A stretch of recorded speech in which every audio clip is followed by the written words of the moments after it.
What's good, y'all? So recently a friend reached out to me and asked if I can teach him how to draw poses. Now while I was thinking of how I can do that, I figured why not make a video out of it. So here you all go. Alright, so the first thing we want to start off with is our simple shapes. That includes spheres, boxes, pyramids, and cylinders. These things can be manifested in multiple different areas of the body, but I have a few different examples of where these locations can be found within the pose or the body, the human anatomy, on screen right now. This including like pyramids for the traps, the shoulders, the feet, and the cylinders for the forearm, the leg, and the neck, as you can see. Now, next we are moving on to a simplified skeleton.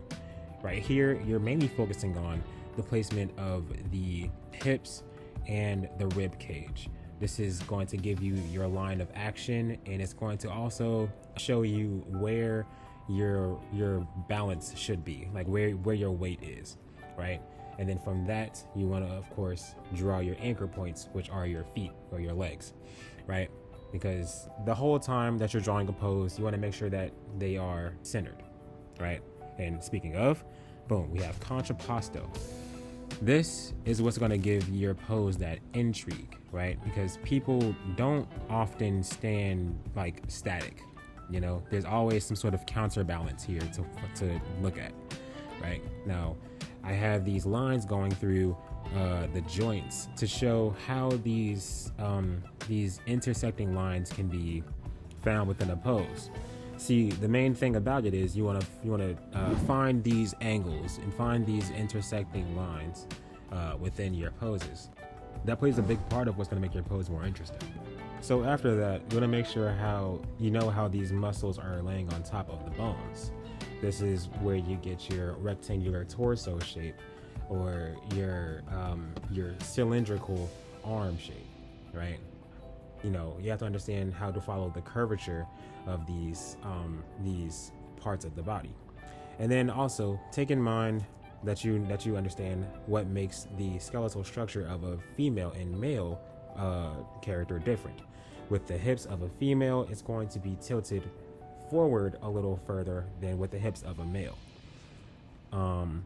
With this model here on the left and the one that I've drawn before, you could see that if you pay really close attention to the hips as opposed to this one here.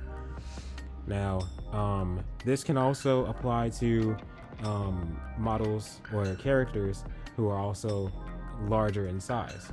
All you have to do is essentially just know how the fat lays on top of the muscles and skeleton, and then boom, you're good.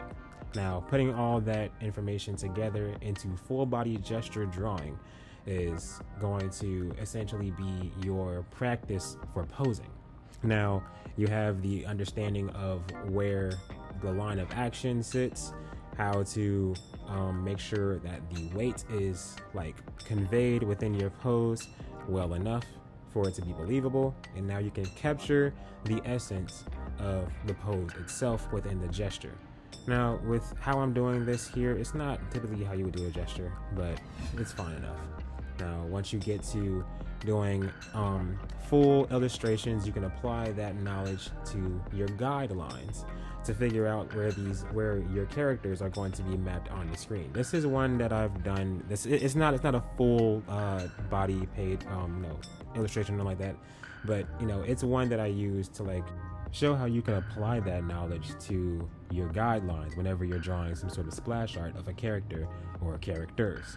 Now, the best thing that you can do for yourself when learning how to draw poses is grab reference. Lineofaction.com is really good for that. You can draw anything from nude models to clothed models. If you're not comfortable with that, you can set the presets to where you can draw them for anywhere from 10 minutes to 30 seconds if you want to just do quick gestural studies, or you can pause it if there's not enough time at all. I'll do a follow-up video to this as well, just to explain more that you can do to push your poses, and a link to Line of Action will be in the description for anyone interested. But that's about it from me this time, y'all. Take care of yourselves and be great, y'all. Peace.